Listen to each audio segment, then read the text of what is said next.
તો સુરતથી મહત્વપૂર્ણ સમાચાર સામે આવી રહ્યા છે, જ્યાં સુરતના ઉધનામાં એટીએમમાંથી ચોરીનો પ્રયાસ.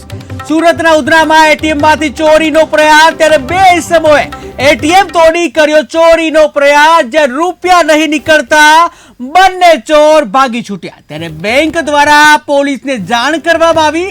જ્યાં ઉધના પોલીસ ઘટના સ્થળે દોડી આવી, ત્યારે પોલીસે સીસીટીવીના આધારે બેને ઝડપી પાડ્યા છે. જ્યાં બેસ્તાન આવાસમાંથી બેની ધરપકડ કરવામાં આવી છે કે જે એટીએમમાંથી ચોરી કરવાનો પ્રયાસ જે સુરતમાંથી સામે આવ્યો છે. સુરતના ઉધનામાં એટીએમમાંથી ચોરીનો પ્રયાસ કરવામાં આવ્યો હતો, જ્યાં બે ઇસમોએ એટીએમ તોડી અને ચોરીનો પ્રયાસ કર્યો હતો. પરંતુ સદભાગ્યે એટીએમમાંથી રૂપિયા જ ન નીકળ્યા અને રૂપિયા ન નીકળતા બંને ચોર ત્યાંથી રફુચક્કર થઈ ગયા હતા. ત્યારે પૈસા લીધા વગર જ બંને વિલામોએ પાછું ફરવું પડ્યું હતું. જ્યાં બંને જે ચોર છે પૈસા ન નીકળતા પરત ફર્યા હતા, ત્યારે બેંક દ્વારા પોલીસને જાણ કરવામાં આવી હતી આ અંગે. ત્યારે ઉધના પોલીસ ઘટના સ્થળે દોડી આવી હતી અને જ્યાં પોલીસે સીસીટીવી ચેક કર્યા હતા, ત્યારે પોલીસે સીસીટીવીના આધારે બેને ઝડપી પાડ્યા છે. જ્યાં બેસ્તાન આવાસમાંથી બેની ધરપકડ કરી. વિસ્તારમાં શોપિંગ સેન્ટરમાં એક એક્સિસ એનું એટીએમ આવેલું હતું. આ એટીએમ સેન્ટર ખાતે રાતના સમયે બે વ્યક્તિઓએ તેને તોડી અને તેમાંથી ચોરી કરવાનો પ્રયાસ કર્યો હતો.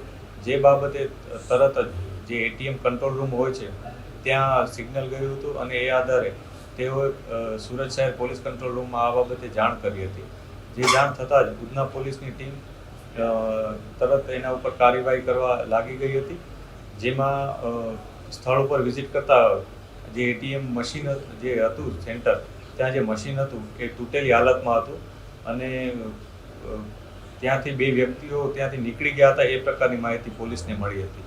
પોલીસે આ બાબતે તપાસ કરતા જ બે અજાણ્યા ઇસમોની તપાસ શરૂ કરી હતી, જેમાં આગળ જઈને સફળતા મળી હતી. આ બે ઇસમો છે એમાં એકનું નામ સોએબ કાદર શેખ છે, જ્યારે એકનું નામ હુસેન આરિફુદ્દીન મોમીન છે. આ બંને વ્યક્તિઓ આ ઘટનામાં સામેલ હતા. બંનેના સીસીટીવી ફૂટેજ પણ પોલીસને મળ્યા હતા. આ બંને આ પ્રકારની ચોરી કરવાનો પ્રયાસ કર્યો હતો, જેમાં નુકસાન પણ કર્યું હતું, જેથી પોલીસે આ બાબતે ગુનો નોંધ્યો હતો. આમાંથી જે સોએબ છે એ અગાઉ પણ લિંબાયતના એક ગુનામાં, ચોરીના ગુનામાં સંડોવાયેલ હતો.